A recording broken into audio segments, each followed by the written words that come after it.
each other also as part of humanity, but if we fail to serve each other individually, we should at least serve humanity as best as we could. So give me some butter pills and I'm open for your questions. Oh.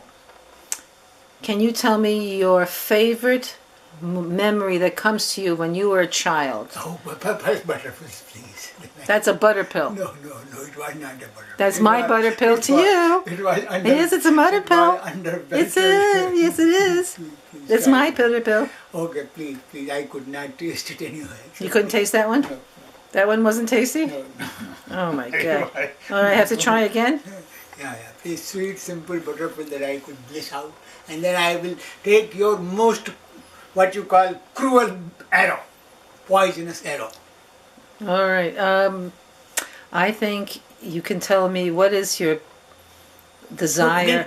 Again asking question. I want butter pills and you are asking questions. I mean, all right. Sometimes you lose your simplest common sense. It's very hard for me to do butter pills. I don't like butter pills. I find them all phony and not real. Now I know that. That is why you stayed 1 year with that ghost man. He came out of my car and he told me, Shantji, here is your car, here is your key, and you can drive away. I am happy to be left alone. This buttering of processing beyond my capacity. So same thing. Same thing. You are sharing, and that is why you stayed with him also for a year. So let me see. Can you tell some giggling story then? No butter pill. Okay, I accept that. Alright, no butter pills. Giggling story. I guess anything funny about the ghost man. He usually makes you laugh. Ghost man. What's the funniest memory that we can think of with ghost man? Oh no. Okay, now open for your question. Okay. Alright, we're getting ready. So now, Shantji, I have a question for you. And the question would be, as far as non-doing and the principles of non-doing, does it require for that religious people give up their beliefs and religions? No. It does not require from any religious person to give up his or her beliefs. The wisdom, or to some extent, if you can call it a practice and wisdom of non-doing is totally independent of all religious fervors. Oh. And how would you explain non-doing for the religious-minded? How would they make that transition? I would say for them it is simply practicing surrendering. Surrender. And when you surrender more and more sincerely and just dedicatedly, you come to realize how you forget to surrender, how you end up not surrendering sometimes, or how you end up happy to surrender, and how you forget or not forget to surrender. So many things a person is automatically exposed to know how this whole thing takes place. So I would say the very process of surrendering reveals that fact of non-doing, that ultimately it is God's grace that is running the cosmic show. Oh. And what is the most simplistic way that anyone can merge into non-doing in their daily lives?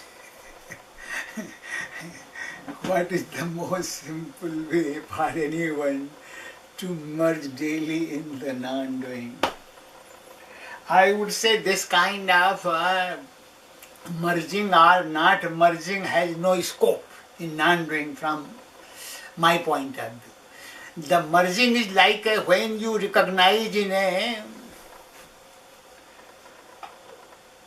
post that it is just a post, there is no other person there, it is a post. Or when you realize it is just a piece of cloth or piece of rope, there is no snake. So as that recognition of a being there in a wooden post or being there just a piece of rope gives your mind freedom from different kind of belief. But you don't keep on practicing. What is to practice? You know now it is so. So it is realization of a fact. It is not that you have to keep on remembering the fact. It just becomes part of your fundamental being. Oh. And how does that happen to become part of your fundamental being? Let's say you didn't have the concept of non-doing at all. Then you listen to someone like you, and does something happen in our consciousness, in our brain? How do we get to the point of accepting that concept? That is a very sweet, beautiful question. It only happens if one is also ready in that process of his or her unfoldment. And if someone exposed to that kind of teacher or that kind of book or scripture, or sometimes in his or in her own life, a person is somehow challenged to find out who he or she is, because we all have contradictory desires. And the more we somehow recognize the nature of our contradictory desires, and then we put more energy to know ourselves in the sense of how do I think, how do I desire, how do I decide, and how do I act on a decision. These are 3-4 simple things. There is no religion involved. How do I think, or how do I desire, and how do I make a decision. This is most fundamental. How do I make a decision? Not because I tell you it is so. No, you have to observe it. When you observe and discover it, only then you can become a real non-doer. Otherwise you are repeating words and it doesn't serve, it will not serve, and it will confuse. That is how we are very much confused in that sense by many people who may claim so or who may believe so. Non-doing is only, I would say, valid for those people who know so, who have realized it, who have seen on the first-hand basis the truth of it. Otherwise, for ordinary people, seekers, we should be open to observe how we think, how we desire, how do we react to our desires, and how we make decisions and all that. That is how one realizes non-doing. Is there any simple way to observe that we can learn? Is that those who have either meditation skills or who have tried some meditation? I would say just these things are sweet questions without any significance from my point of view. When you are hungry, automatically you look for food. When you are thirsty, you look for drink. So when you feel this kind of spiritual fire and urge, automatically you seek. And your intensity of seeking, that is more important. Intensity of seeking rather than the method of finding out what we believe that will lead us to truth. It is the intensity. So when we are more and more intense, we are more and more heedful, we are more and more aligned in the alignment. And then somehow it gets revealed because mind becomes more stable on that thought. Otherwise mind is constantly jumping here and there. It is not so much because mind is restless, it is because we have no intense desire. When I desire a particular dish, I remember sometimes ice cream, or even yesterday something I was eating, I was very difficult to forget. So we get fixated. So when we are fixated about knowing our own core of being, it is not about non-doing. Our own knowing our own core of being. Because non-doing is a concept we heard from someone. No. You have to be interested in knowing your own core of being, how your core of being feels, desires and decides and acts. How your core of being feels. Feeling is first more important. Feeling then comes, or before that desiring. And then relating to desiring, deciding. And more than feeling comes knowing. But knowing we should not, if one is what you call evolved enough, pure enough, and one can handle knowing, there is no harm. But for general people, we should start where we belong to. Either on sensory level, how we perceive things, or how we desire things, or how we then feel things, and then how we know things. Because except knowing, whatever we know is all fizzles out. So what to know about God? God that could be known will be a bogus God. Even if I say so, how does it matter? God that can be known, anything that is known, what is known? Known is always in the realm of the perishable, changeable. Your own light, that is knowing, is the real thing, that is divine. So, but to understand these facts on a very fundamental level, on a very unshakable level, one has to somehow discover for oneself. Like you may hear about, suppose you don't know anything about, you are a child, about sexuality, and then one day you find out what is the sexual urge. Or you don't know much about some magnetism, and some you see, oh, needles are done by a little magnet and how it is happening. Something like that when you catch. So I think once we are ready to catch it, we are naturally drawn. That is why I believe in all religions, or in all mankind. What is religions? Mankind somehow is divided in religions. Our parents don't ask us. And whenever we are born, wherever we are born, religion is imposed upon us. So this kind of deep thoughts, those who are evolved know, it is beyond our capacity. We can fight or not fight. The real thing is how to realize the truth. That is beyond religions, or that is the purpose of all religions. Who am I? How God lives within me? What is within me that is divine, that is immortal? What is within me that is one with all existence, in which there is no competition, no jealousy, no rivalry, in which I just, like in sound sleep, I emerge in my being without complaining and without missing anything. So that is how I look at it. Oh. I found that as I was pursuing my own self-awareness, or awareness of something other than what I had before, I had to be more still. I had to somehow slow down and sit and go within myself and just watch my breathing and be still, and then started to notice and scan my body and started to notice things that in my busyness I may have not noticed. Can that be helpful to people to slow down, sit, and start to catch either a sensation, a feeling, and then go back, like you were saying, to the point of, is it arising on its own or not? To be able to learn to do that, because that's, I felt, was the first step. Otherwise, we're too busy doing things. I totally agree with that. I have no objection. Whatever somehow gets us connected to that divine process. That's all.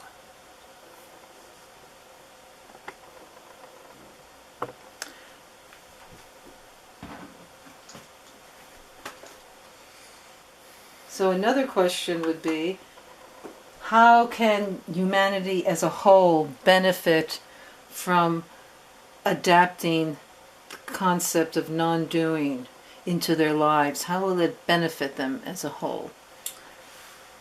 You see, this idea, humanity adapting the concept of non-doing, it is a very far out kind of a concept, and it is not really realistic kind of concept in my understanding, because it is for the very high advanced beings to question even who I in my essence, and then to know how this essence remains always divine.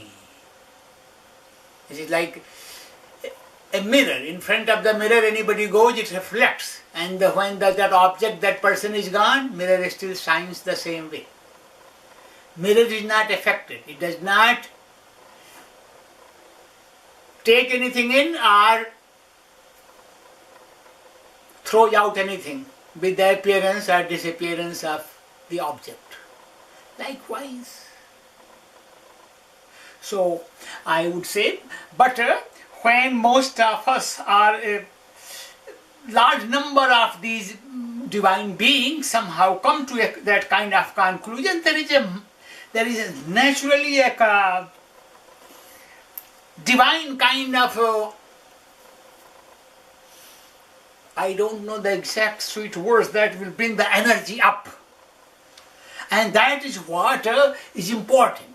When energy goes up and people are naturally then loving, naturally humble, naturally kind, naturally truthful.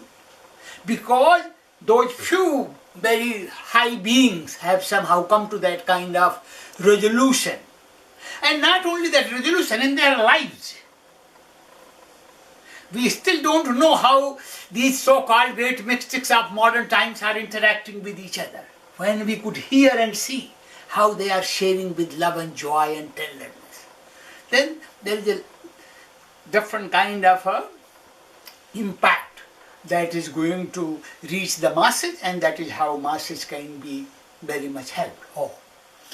Have you experienced that kind of a gathering yourself with a group of humans who are in touch with their nature, their innate nature, their essence, and that they're interacting together, and what that was like? Have you had that experience? No.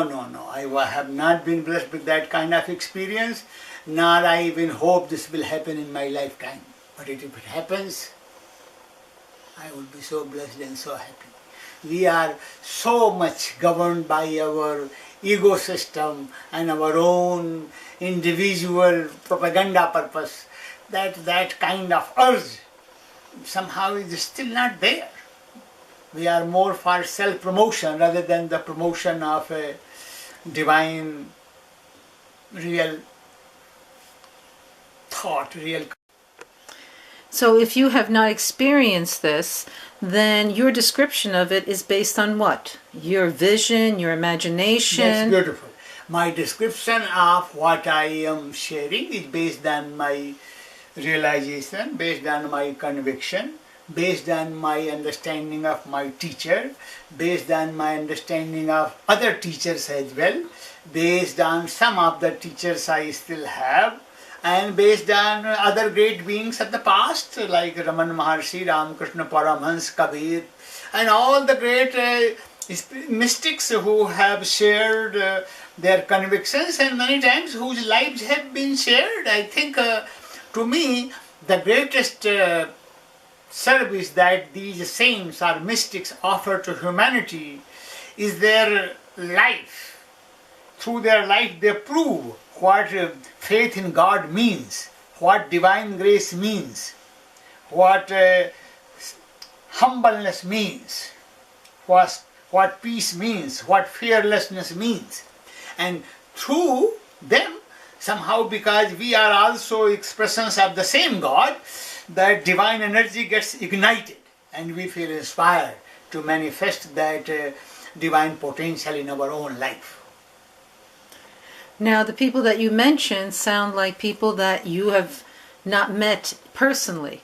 People that have lived in the past. I have met also. And if you've met them, have you met them in the sense that they are interacting with a group, or have you met them only one-on-one? No, with the group also. I remember Ma and Mai, how sweet she was and how big group her was and how still she was so transcendental. I hang out with her for a week. And then even Baba Nataraj, even who is there in California, I think he is so sweet in his own way, divine saintly being. So, and there must be many more. It is just knowing personally, individually, that you or I could click with. And then when you hung out with those two that you mentioned, were the other people that were in the group, were they also moving in the same kind of vibration, aware of their essence, beyond the personality, beyond the ego, beyond the emotional drama? I would not say that, because they have come to transcend themselves and they are in the company of someone who has transcended himself or herself. So they are in a different kind of unfolding process, and the other teacher is who is already somehow is accomplished or who is established in his being. So there is a difference there. So then are you saying that in that whole group that you were mingling and moving in for 1 week approximately, that only the teacher had transcended? Of course, of And course. everybody else was in a state of non-transcendence. You call it non-transcendence. This is not a word of that like non-transcendence. You can make it up, it pleases you. It is like a seeking with the help of that someone who has the light, who has the fragrance, who has the freedom, who has that divine smile, so that they could cultivate or they could have access within the same smile, same fragrance, same light. It is like a, what you call butterfly and caterpillar. We are like caterpillars and someone is a butterfly. We have the potential. The other person who is now a butterfly was also a caterpillar. He or she is not claiming anything else, but butterfly is a butterfly, caterpillar is a caterpillar. So have you had the experience anywhere on the planet, since you've done a lot of traveling and you've met all kinds of people in the past, let's say 50, 60 years, have you been able to go into a group of butterflies beyond one butterfly where there is more than a butterfly? I am sorry, it has not been my experience. And why do you think that is, that you can't find that particular experience of a whole group of butterflies fluttering together on the same level of awareness? Because somehow right now this is what our state of consciousness is. Even a few, very few are rare, and now you are proposing to have many like that in one place. Oh, what a sweet desire, a sweet aspiration, a sweet divine urge you have. I admire that in you.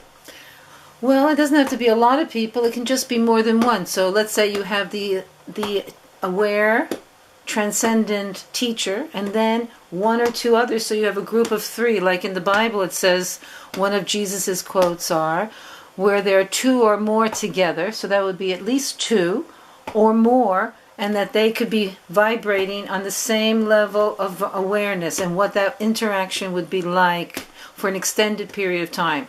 So that's what I'm asking. Is there such a thing going on somewhere, but you have not, looks like, experienced it? Right, I don't remember experiencing that. And how do you feel that you have not experienced it after 60 years of interacting, 70 years of interacting with all kinds of humans?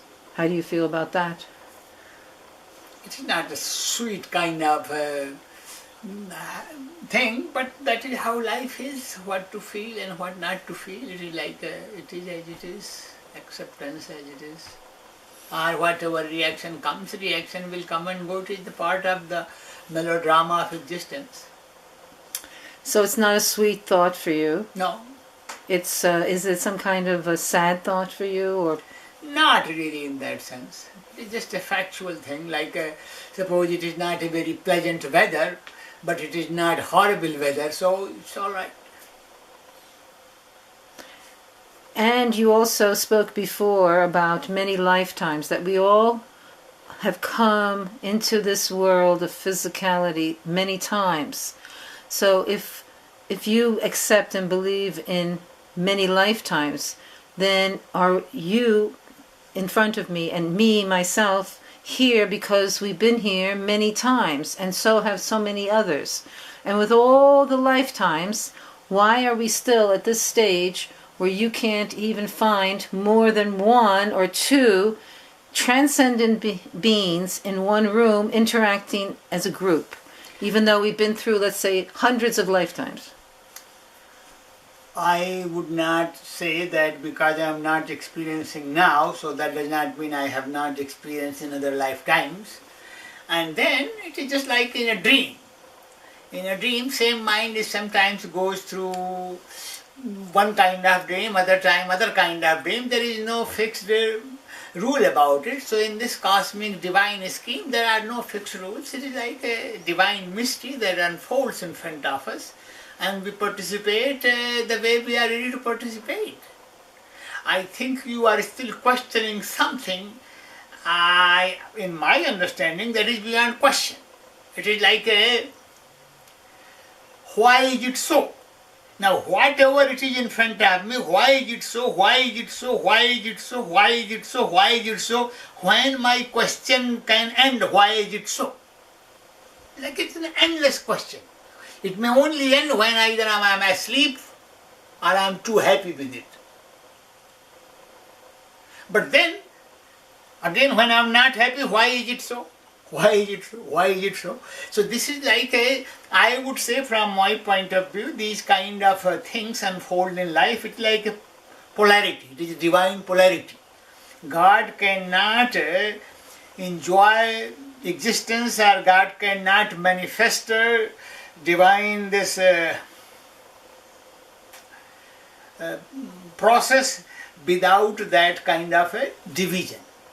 For oneness cannot experience itself as oneness. One has to have a sense of otherness. And when otherness comes, then the problems also comes with that otherness. There are many hiccups that come with that otherness. Now the question is, why these hiccups God could not remove? Again, because without these hiccups, the whole drama is not going to take place, God or no God. Let us put that way. It's like some kind of a imaginary question in my understanding, but thank you for at least trying to raise that question.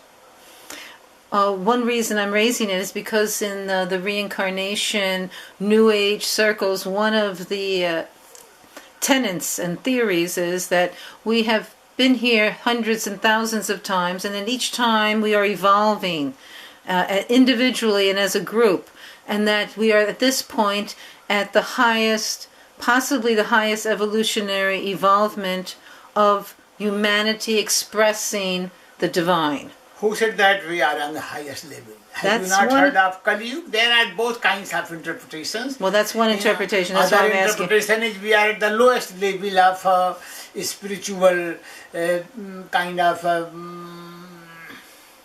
alignment.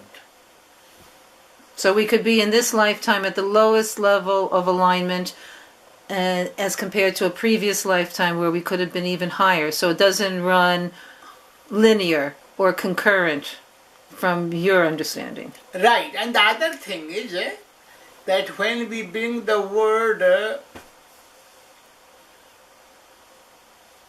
our entity in relation to many, many lifetimes, it is like we are talking about a dreamer that is participating in many, many dreams. So, to the extent we can understand that every dream comes with a new dreamer. So likewise, every life has this kind of a new kind of ecosystem. However, the new ecosystem is still supported by the whole impressions of that individual system's previous life records. So it is like something with that must be emerging. That is how I can propose, or we can propose, because it is the whole thing is in a realm of divine mystery.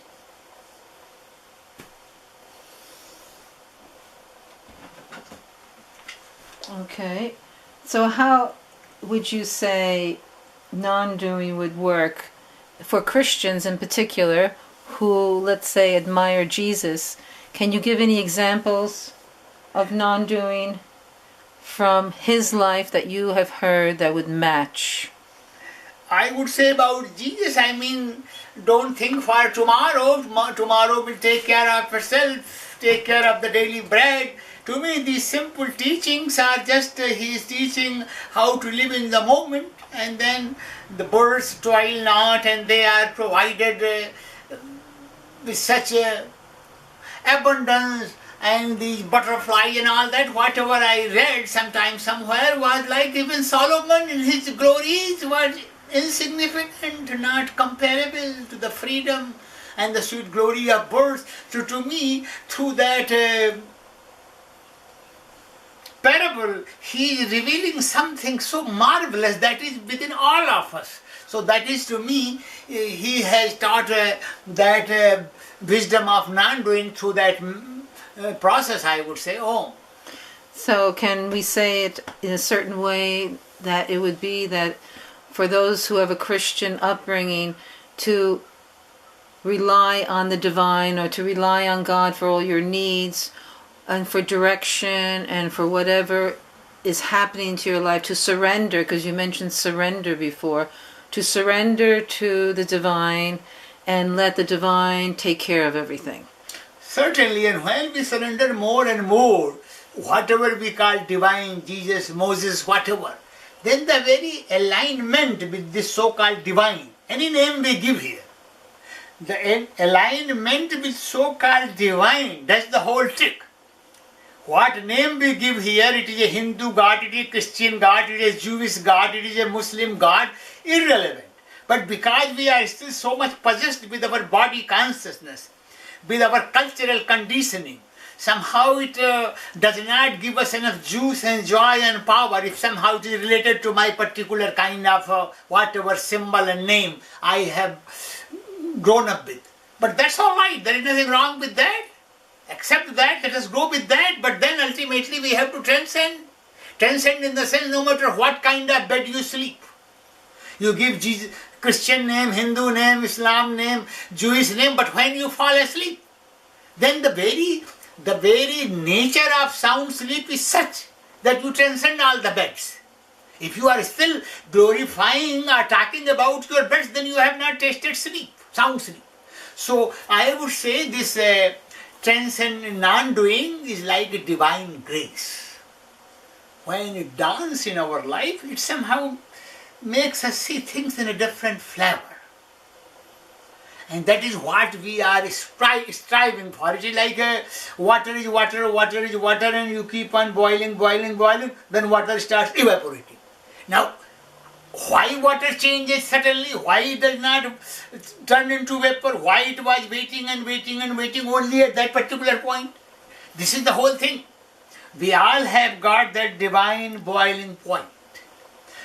Until and unless we reach that divine boiling point, somehow we will come back to our same ego system.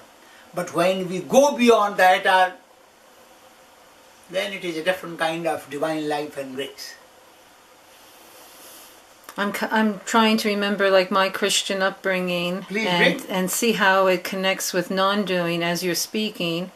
And I can imagine and remember that Jesus said a number of times, the Father and I are one. And you and I are the same. We are all one. And to trust and that the Father will take care of you, just like He takes care of the flowers and the bees and the plants and the animals. He will take care of you because you are even more important possibly to Him or to the divine. So it would help to understand that, because then we could worry less, or at some point not worry at all, and just let go of what happens in our lives to the Father taking care of us, the divine taking care of us, because we are one with that essence. We are beyond this body, something more than this body or personality. And would you call the essence something beyond our personality and our body? Of course. I mean, our essence, body and mind are too limited. Our essence is pervading all the waking state, dreaming state and sound sleep state. Our ego system is based only on, one is on waking state, other in a dreaming state and third in a sound sleep state. But our essence passes through all the three states and through all the three egos. That is why our essence is the same in all of us. And how would you describe the way God or the divine works? Does it work the same way through you and everyone? Or is there a difference? And how would you explain that? In some way there could be difference, and some way there could be sameness. Difference in the sense, someone is a great singer, someone is a great dancer, someone is a great painter, someone is a great scientist, someone is a great mathematician, so that God is shining through their skill. But the sameness is loving compassion, oneness and humbleness, freedom and joy. So the essence that is in all of us is the same. Certainly. And in that essence is the freedom. Certainly. And peace, love, peace. Joy. So that would be the same for all of us. All of us.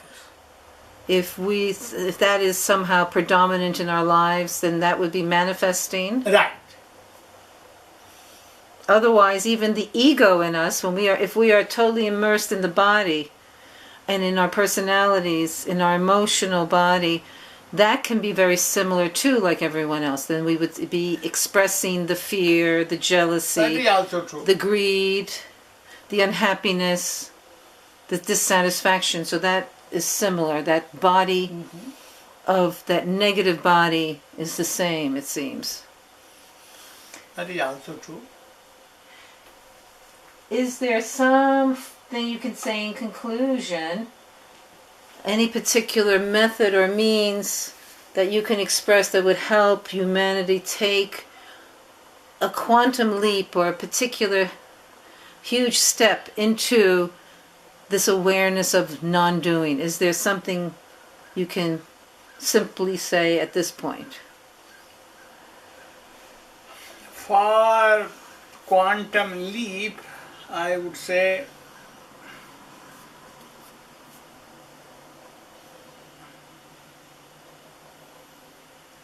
a few of us would have to plunge into quantum leap of fearlessness.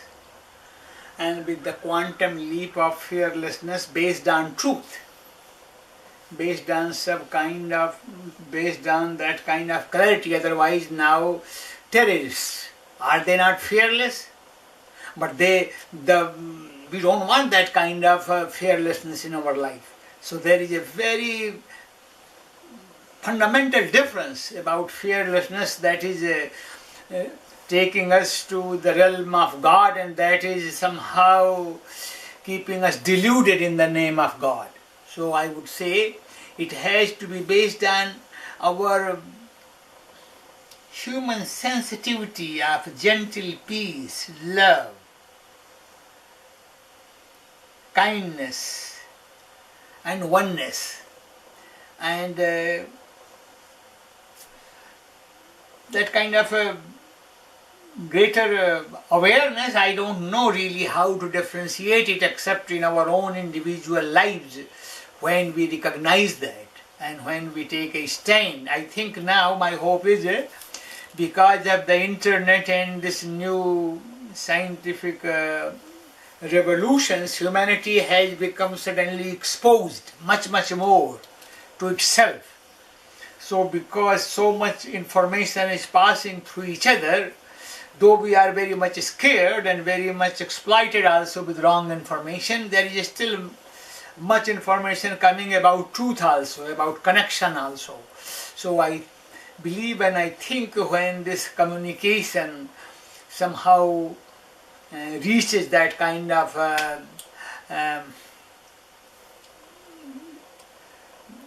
grander level, on a grander scale, with the backing of truth, based on this real humbleness, real sharing of whatever they have with the humanity, in the sense of oneness. I mean, how do we know when we watch someone being kind and caring to someone and when someone is being cruel and too much self-absorbed? So it is just like somehow when our loving compassion somehow ignites to that degree, automatically there is going to be a quantum leap because of this possibility of quantum communication. I'd like to get into the word and concept and understanding of truth, because there's all different levels, like you said. The terrorist has his truth. Right. Let's say the Muslim terrorists, ISIS, they seem fearless right now, and they have a truth. Is the truth you are talking about the truth that comes from our innate nature, our essence, beyond our personality, beyond our concepts of fearlessness and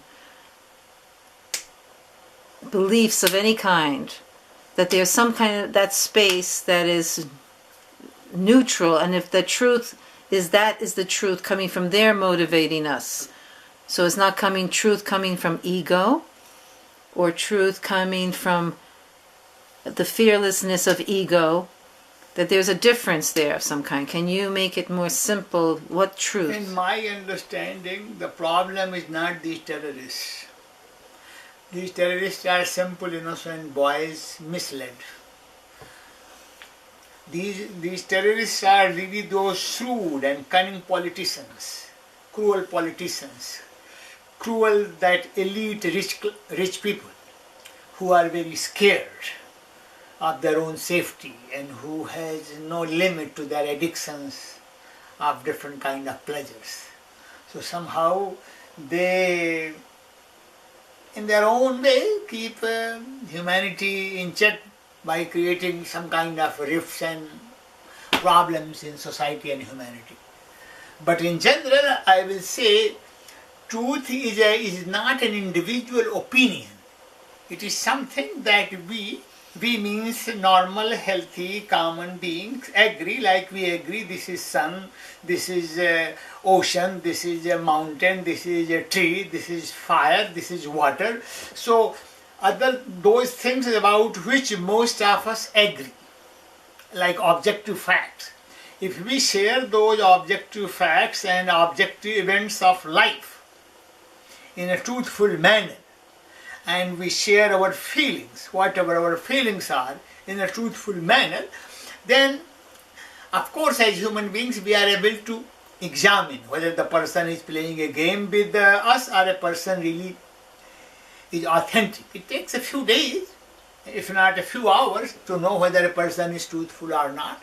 And that is how once we start evaluating each other on the basis of truth, keeping their word, and if that person is pure in their intentions, then things start really changing. And that is very critical. We have to be first and foremost present with ourselves and examine, am I truthful, and what is the standard of my own truthfulness in relation to me? And what is my standard of truthfulness in relation to the whole world? There are two kinds of difference here, truthfulness involved. So one has to know the difference also between the two. When I am dealing of truthfulness in relation to me, that means how I sleep, how I wake up, how do I waste, how do I use my time and energy, whether it is for self-indulgence or it is for self-integration and transcendence. So that is truthfulness that I practice in relation to myself. And truthfulness in relation to others, when I give a word to someone, I will show up at a certain time, or I will lend someone money, or I will give someone a ride, and then I keep my word. And then if somebody asks me how I was going through in my life, I honestly share whatever I am going through, so that will be more on a practical side of truthfulness. So my main emphasis is on this truthfulness. And then with this truthfulness, whatever sweet, kindness, humbleness, humanness, goodness, we can show to each other. I mean, we all know that we all have made many blunders, made many mistakes, have fallen many times in learning our lessons. If I have fallen so many times, made so many mistakes, gone through so many blunders in learning my own lessons of life, then how can I expect from any Tom, Dick and Harry that he or she would learn in one time? So the very awareness, when we remind each other, it is just human to err. To err is human, to forgive divine. So gradually we develop that kind of understanding and compassion, and I believe we need that much more badly now in the present context of humanity, as great whatever philosophers, mystics, political leaders, or whoever we believe we are. Somehow our efforts should combine, because on our own somehow things are not going in the right direction. That is how I look at it. Thank you. Ask any more now pointed poisonous questions, so that at least from your side, if what I have not made it clear so far, ask more pointedly. I want to hear again through my own ears what it is that I think I understand clearly, but I am not able to articulate clearly. Please share one or two questions more that are confusing for you. Well, I was going to say before you asked to say an appreciation, which is the more time I'm spending asking you questions, doing these videos and getting deeper into this, it's been very helpful for me to get into more of a surrender into the space of what I call truthfulness, which is my true essence. That something is happening where that true essence is becoming more predominant or dominating or aware or coming present. So this exchange I find very helpful. Otherwise, I am also playing in the ego field of the body and the mind and the memories and the emotional conflicts of the body. So I think this is very helpful to have an exchange and to be able to ask questions or make comments and feel relaxed enough and free enough to do so and not afraid to do so, to say whatever is present. So this is helping me even to be more present and in the fearless state by connecting on this level. Thank you. And I am very thankful to your time and energy, because to me, if we make anything out of this, our combined effort for the good of our fellow beings, just only two of us, it is a great effort in the right direction, and I am very appreciative and grateful to your time and energy. And I want you to feel free today or any other day that you could ask me any that kind of question that I might not have responded so far clearly. I will try again and again and again. And otherwise, what else is worth doing in life? So to me, thank you for your kind graces. I also would like to say too that I think this type of exercise is helpful for me and may be helpful for others, to be able to have an exchange with another person, especially someone who is more realized, to be able to speak freely and express whatever is unfolding within our persona or in our form, in our minds, and not to feel judged or condemned, and to have a space of safety, like very strong safety, so that we can just be transparent and reveal ourselves. And I find that to be very helpful in understanding my essence and the truthfulness that is in the essence, or connected with the essence beyond the physicality. Because I feel there's two different truths, my physical truth as opposed to the essence, the truth of essence. So to be able to do that with anyone or any group, that we could truly listen to each other and then have a safe space to do that, is very important. Oh.